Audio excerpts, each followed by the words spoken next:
नमस्कार, स्वागत है आपका बुलंद सोच के खास कार्यक्रम बुलंद शख्सियत में। और आज हमारे साथ एक बार पुनः मौजूद हैं वरिष्ठ शिक्षक, वरिष्ठ पत्रकार और माखनलाल चतुर्वेदी राष्ट्रीय पत्रकारिता एवं जनसंचार विश्वविद्यालय के कुलगुरु श्री के.जी. सुरेश सर, बहुत बहुत स्वागत है सर आपका खास कार्यक्रम। सर, हमारा पहला सवाल सर आपसे ये है, विश्वविद्यालय में सर नए प्रवेश की शुरुआत हो चुकी है, नए प्रवेश जो छात्र कर रहे हैं उनको लेकर आप क्या कहना चाहेंगे? देखिए, पिछले वर्ष भी जब कोविड काल के दौरान ही प्रवेश हुआ, लेकिन विश्वविद्यालय ने एक नया कीर्तिमान अपने 31 वर्ष के इतिहास में स्थापित किया, वो कि 1,03,000 एडमिशन हमारे पिछले वर्ष में। इस वर्ष कोविड काल से मुक्त होकर हम क्योंकि करा रहे हैं, तो इस बार पहली बार हम देश में सभी सेंटरों में, पूरे देश भर में हम प्रवेश परीक्षा आयोजित कर रहे हैं। पिछली बार मार्क्स के आधार पर हमने एडमिशन दिया, लेकिन इस बार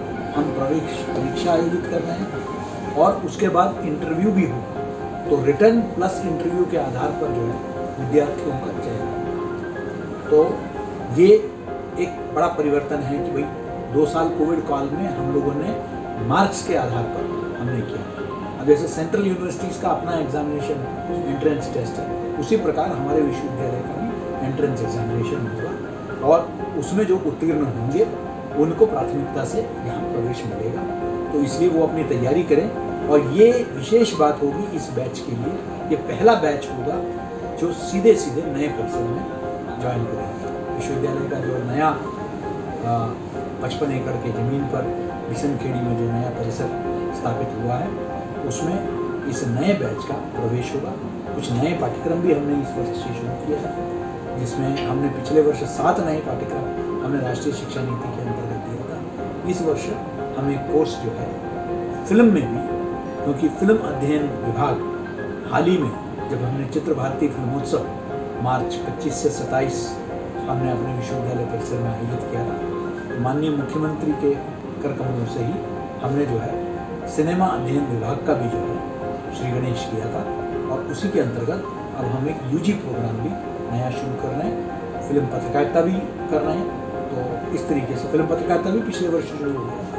तो ये लगातार आप सर कई मंचों से सर ये चीज़ बताते हैं कि विश्वविद्यालय के कई छात्रों ने नेट क्वालिफाई किया। अब इस बार भी सर नेट के कई छात्र जो हैं सर नेट की तैयारी कर रहे हैं, उनको लेकर के सर क्या नहीं, देखिए, आमतौर पर ये देखा गया है कि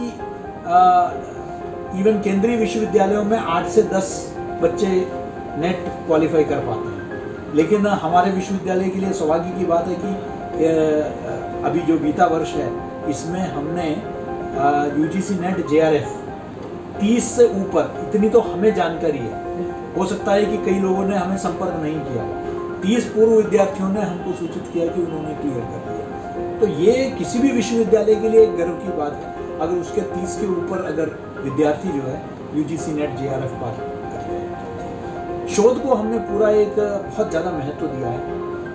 फर्स्ट पावर पॉइंट प्रेजेंटेशन से लेकर ही मैं स्वयं उपस्थित रहता हूँ, जो आज तक नहीं हुआ है। और हमने बहुत सारे पिछले 1.5 वर्ष में पेंडिंग पीएचडीज़ को क्लियर कर दिया है और मुझे उम्मीद है कि हम बैकलॉग को क्लियर करके नए प्रवेश की घोषणा भी पीएचडी का जल्दी ही कर पाएंगे।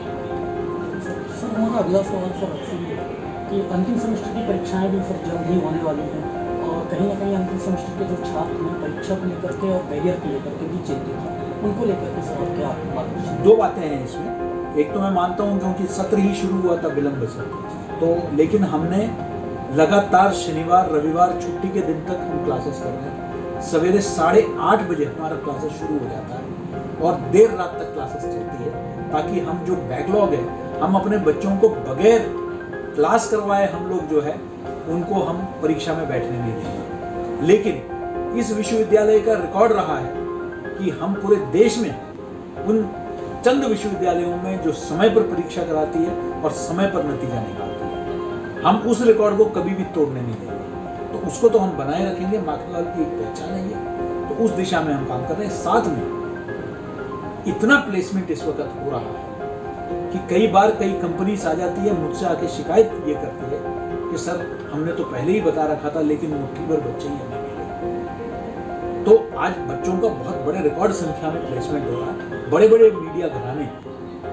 आज जो है इधर आ रहे हैं। इनफैक्ट हम डेट नहीं दे पा रहे हैं क्योंकि बहुत डिमांड है।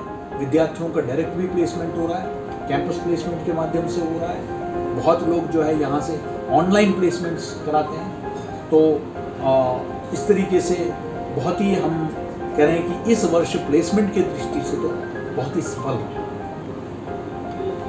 सर, हमारा आखिरी और अंतिम सवाल सर, मध्य प्रदेश के मुख्यमंत्री शिवराज सिंह चौहान जी को सर बीते दिन जन्मदिवस है, तो बतौर शिक्षाविद और विश्वविद्यालय के कुलगुरु होने के नाते सर शिवराज सिंह चौहान के कार्यकाल और विश्वविद्यालय को लेकर के उन्होंने जो भी कार्य किए सर उसको आप सर देखिए, माननीय मुख्यमंत्री जी हमारे प्रदेश के तो माननीय मुख्यमंत्री है ही, लेकिन हमारे विश्वविद्यालय के महापरिषद के अध्यक्ष। मैं एक बात मैं जानता हूँ, मैं माननीय मुख्यमंत्री को पिछले 25 से 30 वर्ष से मैं जानता हूँ। राष्ट्रीय राजनीति में जब वो थे तो मैं दिल्ली में एक पत्रकार के बतौर मैंने उनको देखा है और उनको कवर किया है। लेकिन एक शिक्षाविद के नाते मेरा उनसे पहचान मेरे भी मध्य प्रदेश पिछले 1.5 वर्ष पहले आगमन से लेकर शुरू हुआ। मैंने 2 बातें उनमें देखी है। एक, महापरिषद के अध्यक्ष होते हुए भी कहीं भी शिक्षा के मामलों में उन्होंने कभी दखल नहीं दिया। पहली बात, उन्होंने मुझसे एक ही बात कही है कि इस विश्वविद्यालय की छवि बढ़िया होनी चाहिए और इस विश्वविद्यालय में अच्छा काम होना चाहिए, और अच्छे कामों को उन्होंने हमेशा सराहा है और समर्थन दिया है जब भी हमने उनसे मदद मांगी है। और इस बार भी हमारे अनुरोध पर वो आए। फिल्मोत्सव का ही नहीं बल्कि फिल्म अध्ययन विभाग का भी उन्होंने उद्घाटन किया। उन्होंने हमारे एनसीसी कैडेट्स को सराहा और जल्दी ही वो हमारे रीवा परिसर का भी उद्घाटन करेंगे। तो एक दखल नहीं होना और दूसरा एक समर्थन देना और गुणवत्ता पर जोर देना। जब भी हमारी बात हुई है तो उन्होंने गुणवत्ता पर जोर दिया है, कहा है कि अच्छे तरीके से वहाँ अध्ययन होना चाहिए, अध्ययन अध्यापन ये सब अच्छा होना चाहिए।